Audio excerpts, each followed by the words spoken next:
interesting, entertaining, and playful, yes, but there's a dark reality about them, and the entire notion of personality in general, which limits, and in some cases, ruins, the lives of countless people. The mainstream perspective is that your personality is the real and authentic you. Your personality is innate and, for the most part, unchangeable.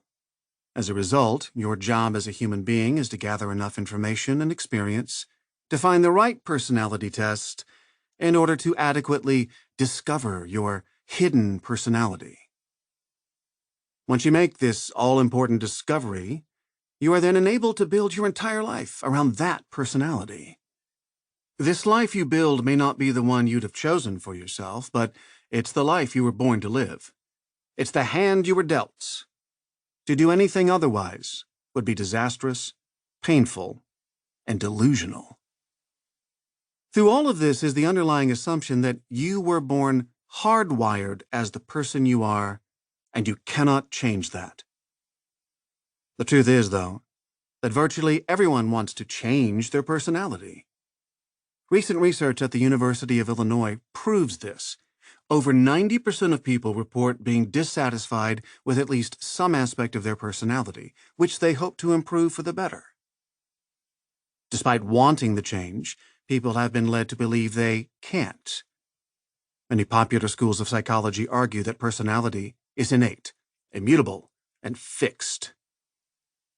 The reason personality is viewed as fixed is because, as a rule, psychologists place extreme emphasis and value on the past. A core tenet of many personality theories is that the past is the greatest predictor of the future. This comes from the common viewpoint of causal determinism, the idea that everything that happens or exists is caused by prior conditions or events.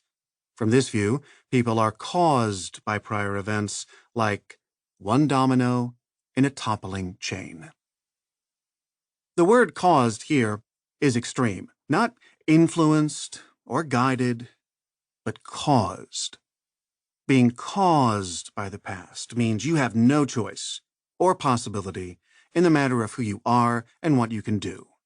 Instead, you're forced to accept whatever personality you have been dealt.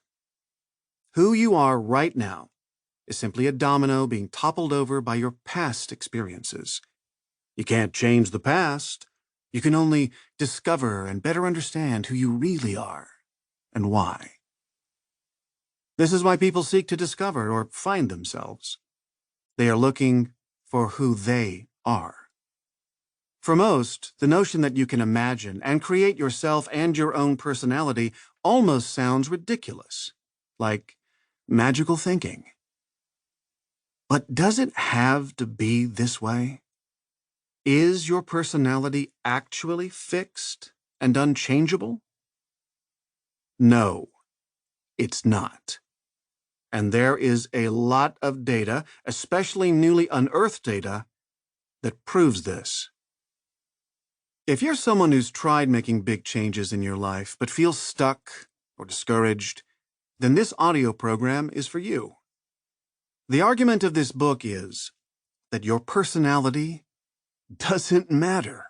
Even more, your personality is not the most fundamental aspect of who you are. Instead, your personality is surface level, transitory, and a byproduct of something much deeper.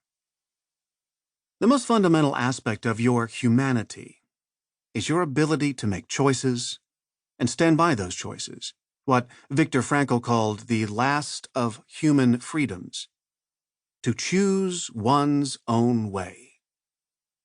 Choosing your own way has at least two key meanings: making decisions about what you want to happen, and choosing how you respond to what does happen.